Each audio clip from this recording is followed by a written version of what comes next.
Welcome to Natural Habitat Adventures Daily Dose of Nature.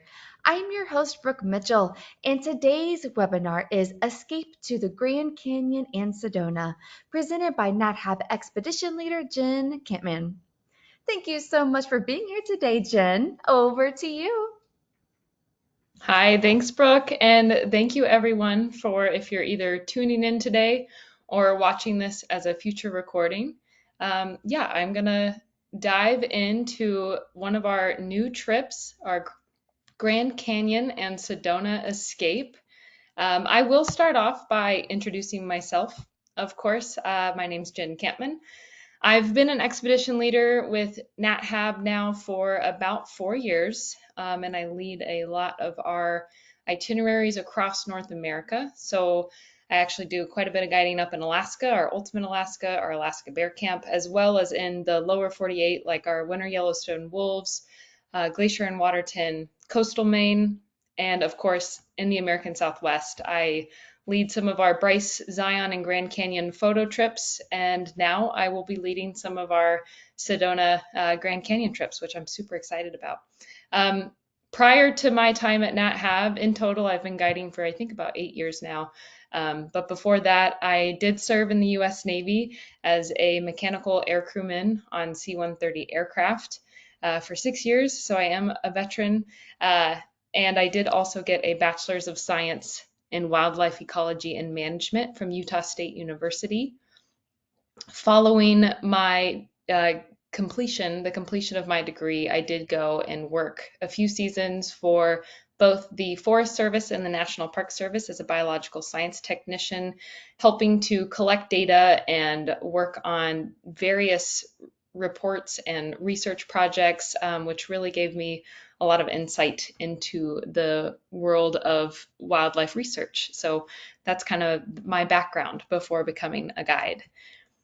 Today in this presentation, what I'd like to go over with you is talk a little bit about the destination of this trip, Sedona, Grand Canyon, that kind of general area of the American Southwest.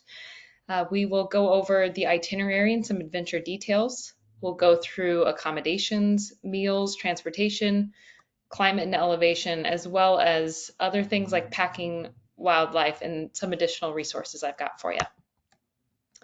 First and foremost, our destination for this trip. In large, it's the American Southwest, but if we zoom in a little bit more, we're pretty focused in on the southwestern corner of the Colorado Plateau. The Colorado Plateau is a vast, elevated region of the American Southwest. It spans over 130 square miles across the Four Corners region. So that's Utah, Arizona, Colorado, New Mexico. It is actually the second largest plateau in the world, second behind Asia's Tibetan Plateau. And of course, it's renowned for its stunning, colorful rock formations. It does have the highest concentrations of public lands in the US. But what I find really fascinating is that it is home to some fascinating geology. Additionally, it is a distinct high cold desert ecoregion of North America. North America actually does have 12 distinct desert ecoregions that have been identified, 8 of which are cold, 4 of which are hot. And so the Colorado Plateau itself is one of those cold desert ecoregions. And again, it's in the Four Corners region, but it's closely situated to some of the more well-known hot deserts of the area, like the Mojave, the Sonoran, the Chihuahuan deserts, as well as the largest cold desert in North America. That's the Great Basin. So that map on the right of the screen there, you can see the Colorado Plateau. Again, it sits right on the Four Corners. And to the north and east, you've got the Rocky Mountains, and further out to the east, the Great Plains, and kind of all around the west and southern area of the Colorado Plateau is the Basin and Range. But I mentioned that the Colorado Plateau has the highest concentrations of public lands in the US. I mean, this is, a big playground, really. Many of the erosional features that have been protected, or many of these erosional features here have been protected, as well as various historic and cultural sites that have significance. But in all, the Colorado Plateau protects 9 national parks, 19 national monuments, and dozens of wilderness areas, as well as millions of acres of national forests and state parks, and other designations as well. So again, it's known for this unique geology that it has. It has extensive rock layers that are relatively flat and continuous and remarkably well preserved. So this offers a nearly unbroken 2 billion year record of Earth's history, from ancient basement rock to these modern erosional features that we like to go hike around and explore today. So over millions of years, wind, water, and time have carved this landscape into a surreal world of canyons, mesas, arches, slot canyons. Yeah, it's just fantastic. And unlike the nearby Rocky Mountains, I pointed that out on the previous map, but unlike the Rocky Mountains, those were uplifted and heavily folded and faulted as they were thrust upward. This all happened about 80 million years ago during a mountain building event known as the Laramide orogeny. The Colorado Plateau is unique in that it uplifted as a largely intact block of Earth's crust, and its layers rose without intense internal deformation, remaining mostly horizontal. So this kind of allows us to look at the landscape like pages in a giant geologic book. It's awesome. Uh, our adventure, this Grand Canyon and Sedona Escape, takes place in Arizona, northern Arizona to be precise. Arizona is our 6th largest state in the United States, becoming the 48th state in 1912, actually the last of the contiguous states to be admitted. And the map on the left, you can kind of see Colorado Plateau. So the Colorado Plateau takes up that northeastern corner of the state. You can also see the Mogollon Rim. That is a 200-mile long escarpment, or essentially a big cliff that sort of runs along that southern edge of the Colorado Plateau. We will see some of that on this adventure. But what I really find fascinating about Arizona is its human history. There is confirmed human presence in the state of Arizona that date back to 13,000 years ago during the late Pleistocene. Archaeologists have discovered Clovis projectile points that were used on extinct megafauna like the Columbian mammoth. And we've also found a little bit younger, about 10,000 years ago, ancient projectile points from the Folsom people, typically associated with a large species of extinct bison, Bison antiquus. These were like almost 25% larger than our modern day bison, and they had much larger horns, spanning up to like 6 feet in length from tip to tip. So a fascinating early human history. And following the extinct of most of that megafauna as global climate began to warm, and vegetation zones began shifting due to more arid, drier conditions, we began to see a transition and more nomadic hunter-gatherers into slightly more sedentary peoples. So this was definitely a gradual process. And eventually, over time, we began to see these populations, this map on the right, like the ancestral Puebloan, the Hohokam, Mogollon, and Sinagua people, as well as the Patayan. This trip specifically, we will be traveling through the traditional lands of the ancestral Puebloans and the Sinagua. So we'll talk a bit about that on the trip as well. You may have myself as an expedition leader on this trip, or you may have another one of our fantastic expedition leaders running this trip for you. But yeah, all of us, we like to talk about the ancestral people of Arizona. It is a fascinating part of this American Southwest. Today in modern Arizona, things have changed a little bit. We do still have quite a bit of tribal lands that have been protected within the state of Arizona. About 25% of the state is actually protected as Indian reservations. And the state of Arizona is home to 22 different federally recognized Native American tribes. And today, the population of the state, we're sitting right around 7.5 million people. But yeah, I'll talk about this in the future slides as well. But even the Grand Canyon is associated with 11 distinct Native American tribes in the area. So there's still quite a bit of influence from the Native American tribes that either were descendants from those early ancestral Puebloan, Sinagua, Mogollon peoples, or some of which, like the Navajo, actually migrated down from northern latitudes, an Athabascan speaking tribe. So let's dive into this itinerary. I talked a little bit about the Colorado Plateau and the American Southwest and Arizona, largely where this trip takes place. But our Grand Canyon Sedona Escape is 5 days, 4 nights. Over this trip, we will travel a good ways, about 550 miles. This trip runs in the spring through April and May, and in the fall, September through October. I believe right now for 2025, we have 2 trips in the spring and 4 trips offered in the fall. And I will say the spring is a great time for wildflowers, and the fall is a great time to see actually some really nice fall colors in the area. There's a lot of aspen trees that turn beautiful, brilliant yellows and golds. This trip, we are limited to 14 travelers. 14 guests. And with that, we always have a ratio usually of about 1 to 7. So 1 expedition leader to 7 guests on this trip. So most likely, most of our trips in the Southwest, we're at 14 travelers with 2 expedition leaders, which is a really nice ratio. And the physical rating for this specific trip is it is rated as moderate. So you should be able to walk a minimum of 3 miles unassisted over uneven terrain.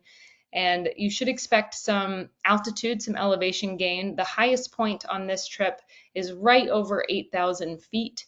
And the lowest point, we're sitting right around 4,500 feet. So a fairly active trip, sort of centered around hiking and viewing the landscape through, on foot hiking. And I will also say that most of this trip, this is taking place, as I mentioned, in a very arid desert environment. So the sun can be pretty intense too, which kind of adds to the physical stress of it. So just best to be prepared for that. So let's see, I'll dive in here to day 1. Day 1, you will arrive in Flagstaff, Arizona, and we do ask that you arrive by 4 p.m. However, if you are arriving earlier by 1 p.m., you will get to attend an excursion out to Sunset Volcano National Monument with your expedition leader and other travelers that have arrived by 1 p.m. And some travelers might be arriving to Flagstaff by vehicle, by driving. Others might be flying in. Just note that if you are flying in, you will be met at the airport by a NatHab representative to pick you up. But I would say if you haven't planned your travel yet, I do think it's worth it to get there by 1 p.m. if you can swing it, because Sunset Crater is really beautiful, as you can see. And another thing to keep in mind is that starting May 7th of this year, that you must be Real ID compliant if you're traveling in the US. So just something to keep in mind. After our excursion to Sunset Crater National Monument, we will go up there. It's about 30 minutes north of Flagstaff, and we'll do some hiking and enjoy the beautiful scenery before we come back to Flagstaff, where we will have our welcome dinner and our orientation at a nearby restaurant. Flagstaff, to just give you an overview here, population is right around 75,000 in the city, more like 145,000 in the greater metro area of Coconino County. It is surrounded by the world's largest contiguous Ponderosa pine forest. Flagstaff sits right at the base of the San Francisco peaks at an elevation of about 7,000 feet. So it's up there. It's actually I think it's the 15th highest city in the US. But because of this, Flagstaff definitely experiences 4 distinct seasons, which is kind of rare for Arizona. And it also receives an average of over 100 inches of snow annually. So there's some skiing resorts not too far from Flagstaff in the San Francisco Peaks. But the name, it was actually derived from a flag that was placed on top of one of those tall, beautiful Ponderosa pines to celebrate the nation's centennial on July 4th, 1876. It was designated as the world's first international dark sky city in 2001. And there are some other attractions I wanted to include on here. Feel free to take a photo with your phone, or obviously, if you're watching this as a recording, you can pause and write these down. But if you happen to get into Flagstaff early, or if you're staying later after this trip, some of my favorite places and things to do in Flagstaff are to go to the Museum of Northern Arizona. There's millions of southwestern artifacts there. It's really, really fascinating. The Lowell Observatory is actually where Pluto was discovered in 1930. Fun fact. But yeah, those dark night skies are, a great place for an observatory. So that's another really cool place to check out. There's also a wonderful urban trail system that runs throughout Flagstaff. It comprises about 50 miles of trails throughout the city. So a nice way to walk around or bike around. And Flagstaff is also known for its local craft beer scene. So it is Arizona's leading craft beer city. The clean and pure mountain snow melt water and high elevation provide perfect brewing conditions and sort of imbue a distinct taste profile. So there's a few breweries and tap rooms that are easily walkable in Flagstaff, actually right from the hotel that we stay at. Sunset Crater Volcano National Monument. Again, keep in mind this is for those that are arriving by 1 p.m. on that first day. It is worth it. It was established in 1930, and it does sit, I mentioned, about 30 minutes of a drive, 15 miles north of Flagstaff. And it features a vibrant cinder cone volcano. It is one of nearly 600 volcanoes within the San Francisco volcanic field. And it is one of the most geologically active areas in the American Southwest.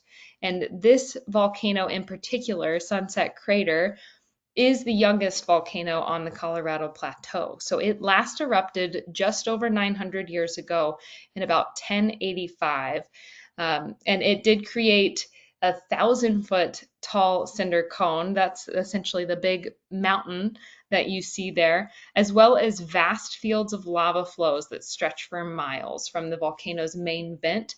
It completely altered the landscape, and it still remains very stark and dramatic today. So the goal is this afternoon in Sunset Crater to go out and hike amongst some of the lava flows.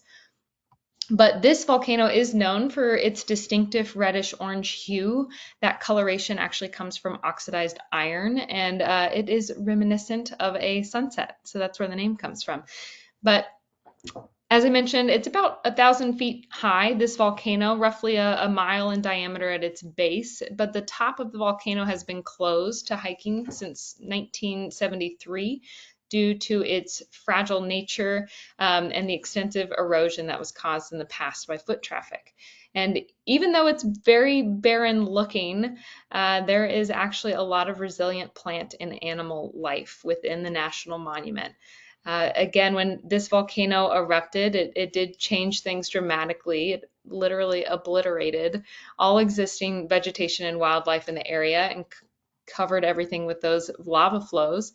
But over the centuries, it has become a living laboratory of ecological succession, the process of life that slowly colonizes and rebuilds an ecosystem from essentially nothing, bare inorganic substrate. So today in Sunset Crater National Monument, we can see pinyon juniper woodlands. We can see other trees like aspen, oak, and ponderosa, and some of the moisture microclimates of the National Monument, as well as wildflowers and small mammals. Day two, we're hitting the road running. We're getting out to Petrified Forest this day. It's about an hour and a half drive east of Flagstaff, about 100 miles. This day, we will head out from Flagstaff, make our way to Petrified Forest National Park, There are several different hikes that we will check out within the national park. We'll take glimpses of petrified wood, colorful badlands, ancient Pueblo ruins, and petroglyphs. We will have lunch in the park. We will also make a stop at the Rainbow Forest Museum and Visitor Center, super cool place. And on our way back to Flagstaff at the end of the day, we will also stop at Walnut Canyon National Monument to see some cliff dwellings. And then once we're back in Flagstaff, we'll have dinner back in Flagstaff. But Petrified Forest National Park, it is awesome. It is one of the lesser known, lesser visited national parks. Last year, it only raked in about 560,000 people, which is not much for a U.S. national park. But the park itself is situated in what's known as the Painted Desert region of the Colorado Plateau. And this is just a beautiful, striking landscape of color. Those banded badlands that I mentioned, these were formed by the Chinle Formation. It's a geologic layer that is really rich in Triassic aged fossils. So again, very cool history. And these vibrant colors have resulted from weathering and oxidization of various minerals such as iron, manganese, and carbon. And of course, the park is home to one of the world's largest and most colorful concentrations of fossilized wood. These petrified logs are from an extinct conifer species. Two actually are fairly prevalent in the park, both extinct. That is because when at the time that these trees were fossilized in the Triassic time, that this was actually before flowering plants ever evolved. So all trees were conifers, but the wood has been slowly transformed into quartz. And today it has these amazing vibrant colors within that quartz. And that also comes from those minerals like iron and manganese and carbon. Ended up over time, vast periods of time, that the quartz replaced the wood. This park is also home to over 800 archaeological sites that showcase that 13,000 year history I mentioned. So yeah, we will definitely take time in the park to see some of those ruins as well as petroglyphs. As I mentioned, we will also stop at Walnut Canyon National Monument. This is just 10 miles outside of Flagstaff. And this monument preserves the ancient cliff dwellings of the Sinagua people, so a different, distinct people than those that left ruins in the Petrified Forest area. The Sinagua lived within this 400-foot canyon for about 800 years, from about 1100 to 1250. And it is named for the Arizona black walnut tree that grows at the canyon floor. And this river gorge is home to approximately 300 separate cliff dwellings. Although we will, on this excursion, we will hike a trail that will allow us to see some cliff dwellings from a distance. You would be surprised at how well they blend in. You can see in the photos I've included here, yeah, you have to kind of know where to look to pick out those cliff dwellings along the canyon walls. Okay, day three. Day three is a fun one. We make our way down to Sedona. This is about an hour drive from Flagstaff. And essentially we go to Sedona, and that is where we will spend the day hiking in and around the Sedona area in the Coconino National Forest. So several hikes throughout the day. We will have lunch in Sedona, and we'll also allow for some free time in the afternoon to explore downtown Sedona itself. We will also have dinner in Sedona this evening before making our way back up to Flagstaff for the night. Sedona is a quaint little desert town. About 10,000 people live there year-round, although it does get quite a boom in visitation. And of course, it is known for its striking red sandstone. Its main attraction is really its backdrop of vibrant red sandstone. And this is formed by a unique layer known as the Shinbley Hill Formation. And really, it's most visible only in the Sedona area. So that's where these red rocks come from. But the deep red in this sandstone is due to hematite, or essentially iron oxide, that stains what would normally be white quartz sandstone, this beautiful red color. Sedona is located at the base of the Mogollon Rim. I pointed that out on the map of Arizona. Essentially, it is the southern edge of the Colorado Plateau. And the Mogollon Rim, over long periods of time, has been eroding away. And because of wind and water and sometimes ice, what is left behind are these amazing formations that surround Sedona. So it is really known for its red rock scenery, great hiking trails, well-being retreats, even golf courses, and it is occasionally referred to as Little Hollywood. There are over 100 films that have been shot here in the Sedona area. Some you probably know of, like some of the classic westerns with John Wayne. Even Karate Kid was filmed here. So yeah, kind of neat. And the Coconino National Forest surrounds Flagstaff in Sedona. This is a huge national forest, 1.8 million acres. It is one of 6 national forests in the state of Arizona. And it's really kind of an ecological crossroads. It's sort of a transition, I'll say, between either arid high desert or cooler pine forests. So Oak Creek Canyon itself is actually within Coconino National Forest. That is, we will be traveling through Oak Creek Canyon as we go from Flagstaff down to Sedona and back along Scenic Highway 89A. And yeah, it's actually really cool to see that transition in real time from higher elevation Flagstaff that sits around 7,000 feet down to Sedona at about 4,500 feet. Just the change in ecology over that drive. This national forest, it does contain all of or parts of about 10 different wilderness areas. And that includes over 500,000 acres of federally designated wilderness. That's nearly a third of the entire national forest. And it was originally established back in 1898 as the San Francisco Mountains National Forest Reserve. It's kind of a mouthful. But the area was officially designated as a national forest by President Theodore Roosevelt in 1908.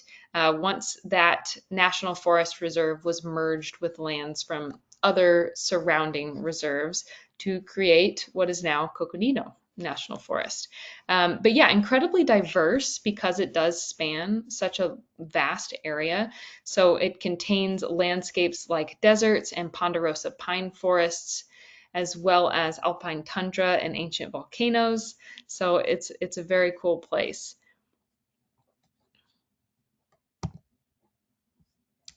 Day 4. Day 4, arguably my favorite, we are making our way up to Grand Canyon National Park. So on this day, we will depart Flagstaff. We will check out of our lodging in Flagstaff, and we will drive about 30 minutes to the little town of Williams, where all our guests will board the Grand Canyon Railway and take about a 2-hour drive in a dome car with great views up to the south rim of the Grand Canyon, where your expedition leader or expedition leaders will meet you, as they're going to be driving a van from Flagstaff up to the south rim, and we will meet you upon arrival. We'll have lunch in the park, and then we will do some exploring of the south rim, do some hikes, and check out the canyon views. It's amazing. We will also have dinner on the rim this evening, and we will, weather permitting, hopefully see a wonderful sunset from the rim, and we will also be staying the night right on the rim, so very convenient. But Grand Canyon National Park is one of the better known in the United States. Based on 2024's numbers, which were just published a few weeks ago, it came in as the 3rd most visited national park. So with just about almost 5 million visitors, that's a lot. But it is worth it. I mean, it is just such a beautiful place, like none other. It is also a very large park, 1.2 million acres. It's the sixth largest national park in the contiguous US, established in 1919. And there really are two main areas of the park. There is the South Rim, which we will be visiting on this trip, and there's also the North Rim, which you may have heard of or visited before. And the North Rim is almost 1,000 feet higher than the South Rim. So arguably the South Rim has slightly warmer climate than the North Rim, but it is iconic for these amazing wide panoramic views. Um, and despite being so famous, the Grand Canyon is actually not the largest in the world, not the deepest canyon in the world. Um, but it is definitely a geologic wonder. The canyon itself reaches over a mile deep in some places, over 6,000 feet. It's about 277 miles long, and its width can vary anywhere from 18 miles across from rim to rim to just 600 feet across. But the average width is something like 10 feet throughout the entire canyon. And it is so vast that it literally creates its own weathering patterns inside the canyon. There's such a dramatic shift in elevation, the difference from rim to river. There's within that elevational change too. Not only do we get varying weather conditions, but you also see distinct life zones. So just very fascinating, very unique. And I did mention this is a sacred area to 11 different Native American tribes to this day. And for many visitors that aren't of Native American ancestry, even this is just such a moving, beautiful place. I think it is sacred to many. It's also an international dark sky park, offering some of the clearest night skies in the US. So the goal is, again, weather permitting, that we will be conveniently staying right on the rim. You should be able to go out once the sun goes down and hopefully get a wonderful view of the night sky.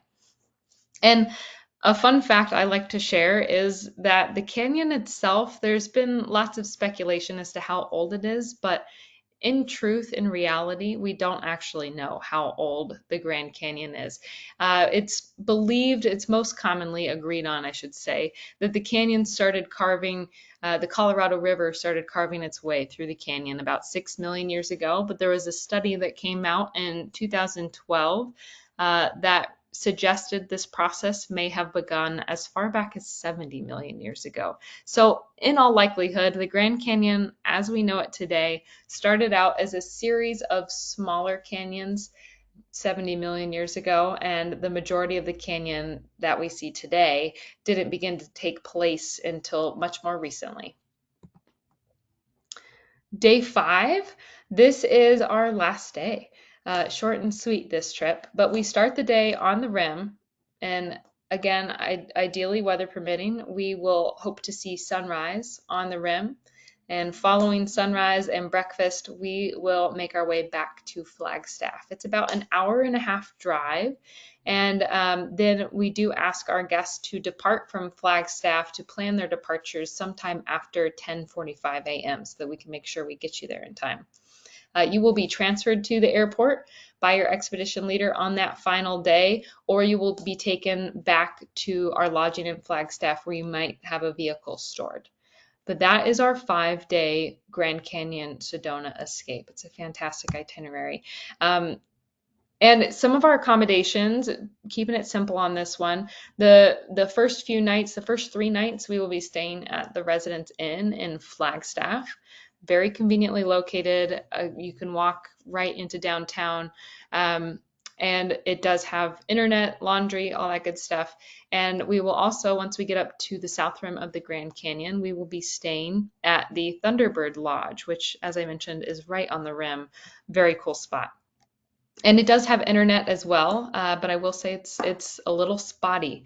Even though we will see other visitors there, it is a popular national park, rightly so. It is incredibly beautiful. But yeah, sometimes I have found the Wi-Fi can be hit or miss. So it might be one night of unplugging, immersing yourself in the beauty of the Grand Canyon.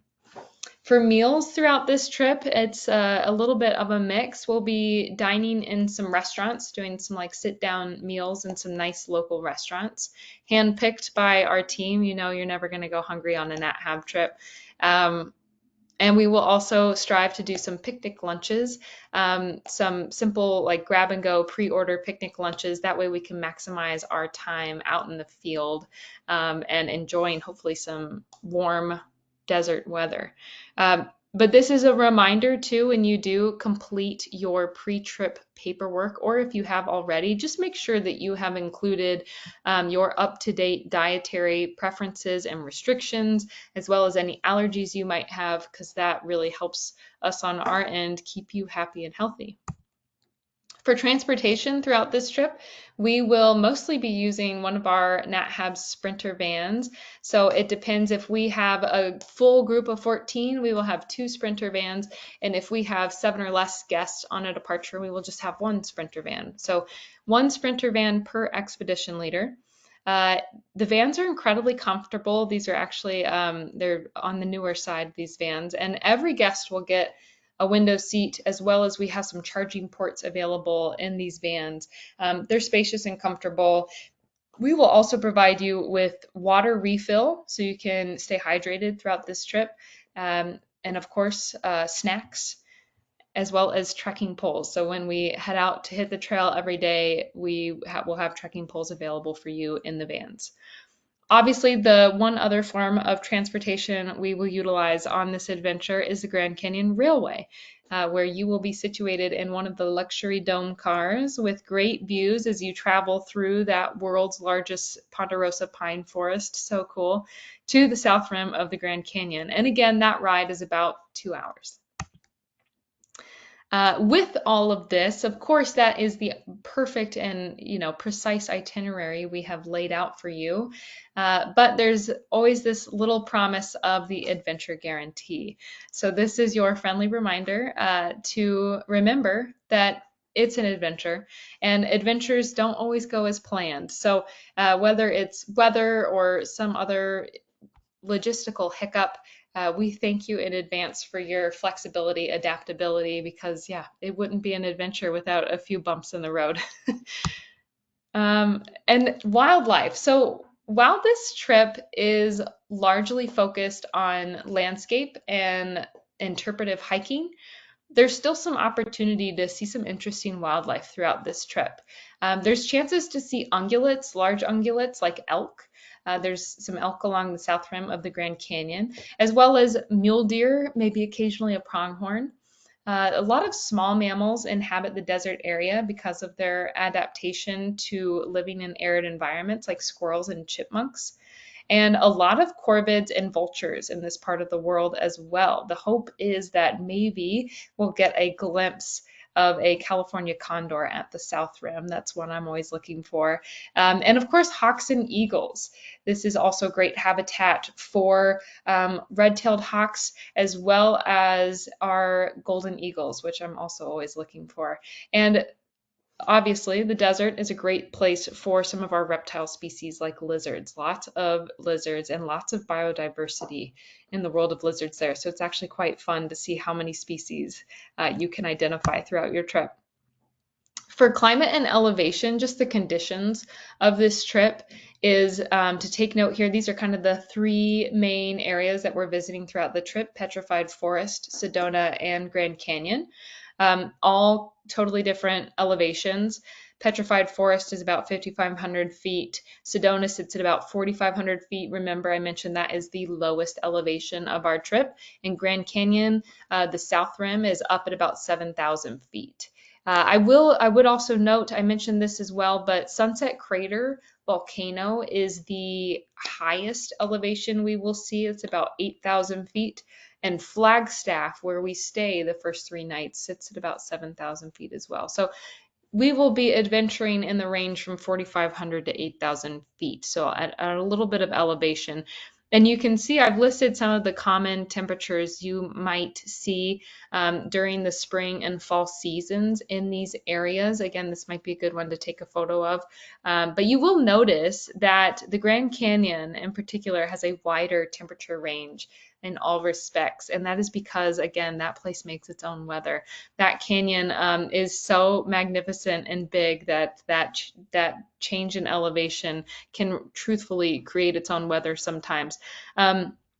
And just a reminder to remember that the sun can be intense here at times because we are at elevation. It is very arid. We'll urge you to stay hydrated. But I always recommend checking the weather before your trip, either using weather.com or Weather Underground is one I commonly use. But I do advise checking the weather yourself before your trip to kind of get an idea of what you want to be prepared for. But yeah, the weather, spring and fall, no matter where you are in canyon country in the Southwest, it can be highly variable, and it's even possible to see rain, even possible to maybe see snow at some of those higher elevations. And you never know, you might get a swing of hot weather where you might see temps up in the 90s. So yeah, temperatures definitely vary with elevation, and nights can be quite cool. So just be prepared for that. Might even see afternoon thunderstorms. For packing, we do ask that you limit your luggage to one carry-on, one piece of soft-sided luggage. And this soft-sided luggage can have a hard side with wheels and a telescoping handle. That's fine, as long as it's mostly soft-sided. And that's just because this is what's required for storage in our vehicles. And so it just makes a more enjoyable experience for all of us. With packing too, I do advise using packing cubes. It's a great way to keep your things organized inside of your luggage. I often use those. And another important item to bring with is a reusable water bottle. You should receive a NatHab reusable water bottle in the mail sometime before your trip. So that's a great thing to bring with you. Again, stay hydrated. And also a camera bag if you want to bring your camera. Another important thing to note is that we will also be sending you with that water bottle some NatHab bag tags, and this is incredibly helpful for us if you can have a NatHab bag tag on your luggage with your first and last name. For clothing and packing, I definitely recommend bringing rain gear. Not only is it convenient in case we encounter rain or like an afternoon thunderstorm, but it also doubles wonderfully as a windbreaker if we do happen to have a windy day. Warm layers are advised, like maybe a lightweight puffy jacket, as well as mid-weight warm layers, something like a warm zip-up or pull over fleece. For shirts to wear every day, I think you'll probably want a mix of maybe a few t-shirts and maybe some long sleeves. I personally prefer synthetic materials that are sweat wicking. And then you'll want some shoes that you can hike in. Something I often choose to go for something with ankle support, as well as socks that are good for hiking in. And also a pair of shoes that's nice to relax in, maybe after a day of hiking, like a pair of sandals or sneakers, something that you can put on when you're not hiking. And with warm weather layers too, warm gear, it is advised to put like a warm beanie and gloves, maybe a neck gaiter in your bag. You never know. It might come in handy for early morning or late night excursions. And also, again, with that intense sun, having a sun hat, something to protect your face from the sun, and sunglasses will go a long way. For cameras. So I mentioned I also lead some of our photo departures as well. So I definitely think that this trip is fantastic for photography. I would recommend if you've got a camera to bring it. The best camera to have is always the one in your hand. So it doesn't matter what you bring, even if it is just your smartphone. Smartphones are totally fine, and they actually have a lot of advantages that some of the other fancier cameras don't have. But yeah, I definitely recommend bringing a camera, whether it's a mirrorless or a DSLR with interchangeable lenses, or if you have a nice point and shoot like this Sony RX100, or maybe a bridge camera, or what we call like a super zoom camera, where the lens is built in, and it's just, you have everything in one. like maybe the Sony RX10. Those are some of the more popular, highest rated point and shoot and bridge cameras right now. If you do decide to bring a DSLR or mirrorless with interchangeable lenses, I would recommend bringing a wide angle, just like a standard kit lens, or a telephoto lens. The telephoto or a zoom lens often goes a long way with landscape photography. Some of my best photos of the Grand Canyon are ones that I used my telephoto to zoom in on sections of the canyon walls and take photos. And obviously, it might come in handy for any of those birds that we might see, small mammals, lizards. But yeah, having both of those is great. And some additional accessories you might want to consider bringing are a tripod. That is because, again, weather permitting, the hope is one of these nights, since we are in such great dark sky country, is that we can make an excursion out one evening to see the night sky as a group. So having a tripod, if you want to try your hand at some astrophotography, is really helpful. With that, also maybe an extra wide lens, an ultra wide, anything under 18 millimeters too, has a low f-stop, is great for night photography.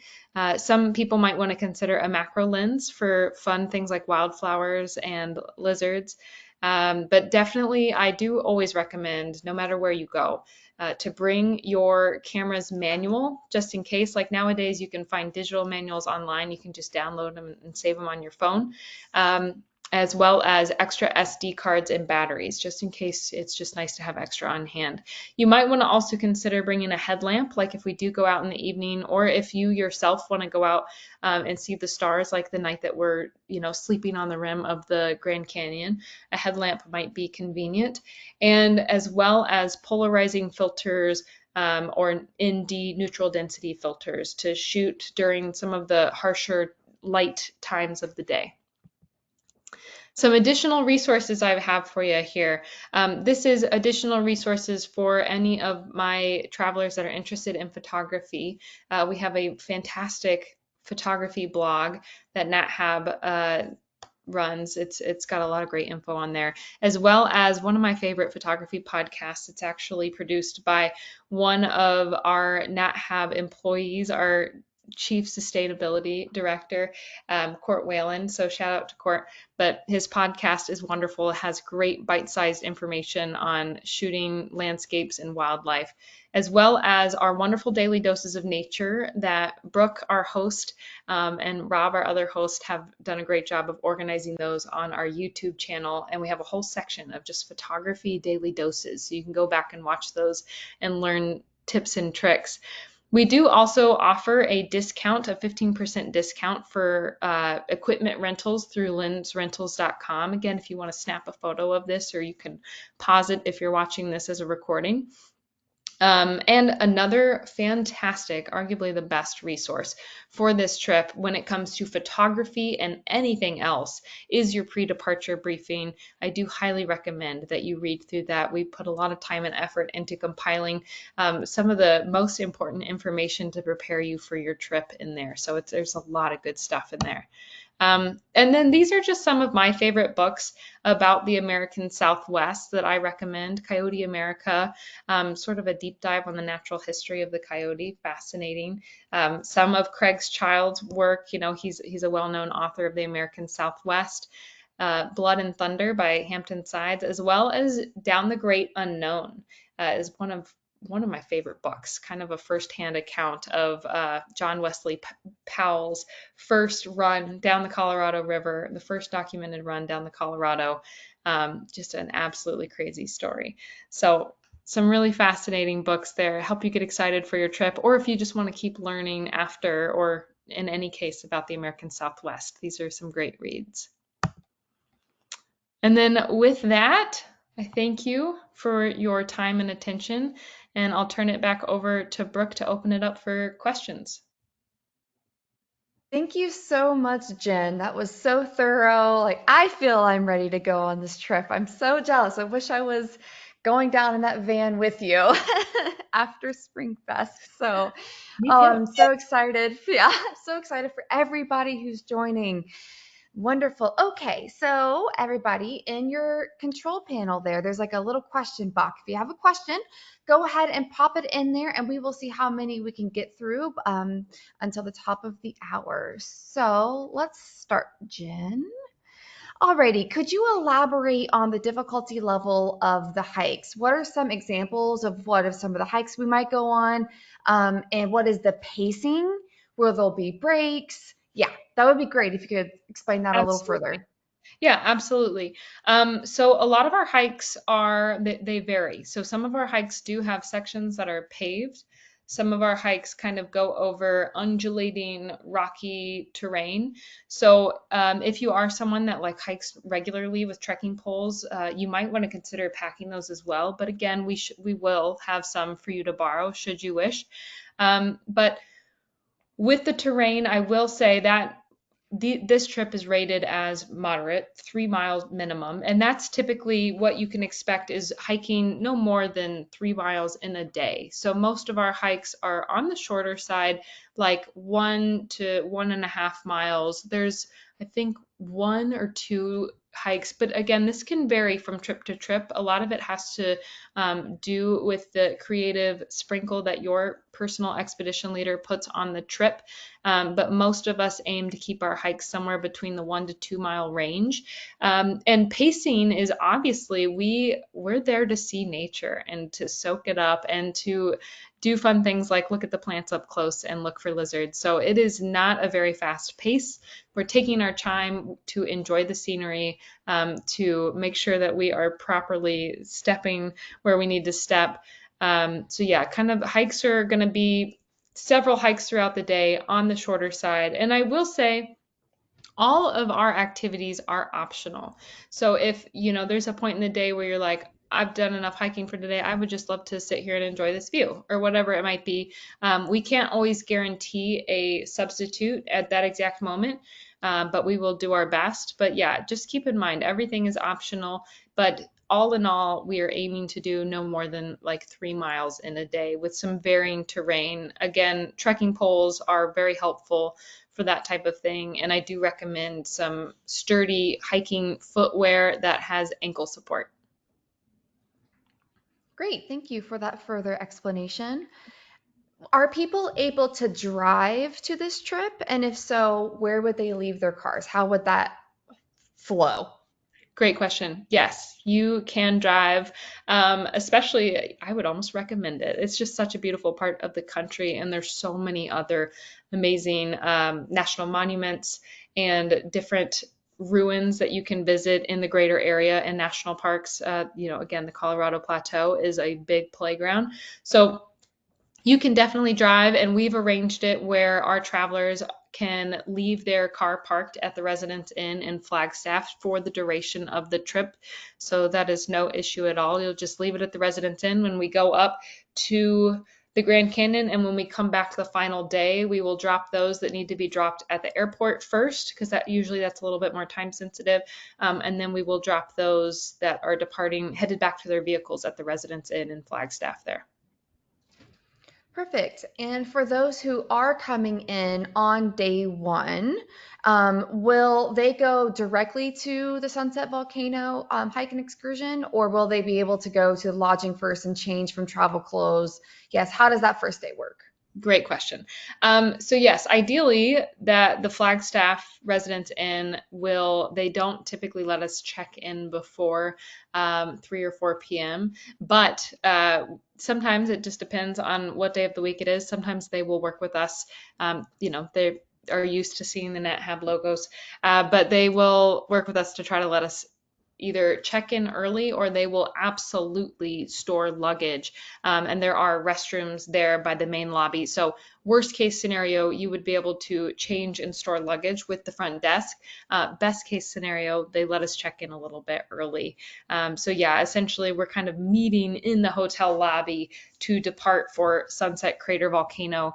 National Monument that afternoon. And I know some people typically they strive to arrive the day before the trip actually starts. And I would recommend it. Again, it's a fantastic area. There's so much to see and do, even just in the Flagstaff area itself. But yeah, if you can't swing it, once you arrive that day, we will try to get you checked in early. And if not, we will store luggage and we'll go have an adventure before we check in. Great, thank you. Next, is there an opportunity to go below the rim at Grand Canyon?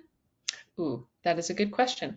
Um, Currently, the only way to get south of, or I shouldn't say south, below the rim, is on the south rim where we will be visiting are some of the steepest and most technical trails in the park. And right now, with our commercial permit that we have for the Grand Canyon, we do not have access to trails that take us down into the canyon. And most of that is because it's just over the physical ability that this trip is designed for. But it is, you're right there on the rim. You can actually, there's points of the rim where you can see all the way down to the bottom and see the Colorado River. But yeah, on this specific trip, we are sticking to the top of the rim. Great, thanks for that. If somebody has a little bit of flexibility before coming in, is there a number of days that you would recommend to acclimate to higher elevation if somebody's coming from a lower elevation state? Ooh, another good question. Um, I would say with Flagstaff, right? That's where we're staying the first 3 nights of this adventure. Flagstaff is right around 7,000 feet. So especially if you are coming from like sea level, I would probably recommend it. I would recommend at least 24 hours, but I would argue that 48 hours might be a little more comfortable just to acclimate and get used to it. But I will say, like, even myself, I spend quite a bit of time at sea level, and every time I go back to Arizona and Colorado for spring and fall guiding, it takes a minute for not only to adjust to the elevation. So I personally like to arrive 48 hours early. But yeah, it's very arid, so pack your lotion, pack your chapstick, yeah, and stay hydrated. Yes, the amount of chapstick that will be used. Absolutely. Well, awesome, Jen. Okay, that is the last question we will take for today. So I will turn it to you for any last closing comments. Okay, thank you, Brooke. No, just thank you again, everyone, for your time and attention today. I am so excited about this new itinerary that NatHab has built, and I can't wait to get out there and share this beautiful part of the country with some of you. And yeah, I hope to see you on one of my trips. Absolutely. I'm sure it's going to be a wonderful time. You're such a great guide, and this is such a beautiful area. So, thanks again, Jen, for taking the time to give us this wonderful presentation. And I would like to thank everybody who tuned in. Join us tomorrow for our next daily dose of nature. You can check out this week's lineup, including registration links on our website at nathab.com/webinars. We did record today's presentation, and you will receive the replay and an email soon, and it'll be on the website. With that, I will conclude the webinar. Goodbye, everybody.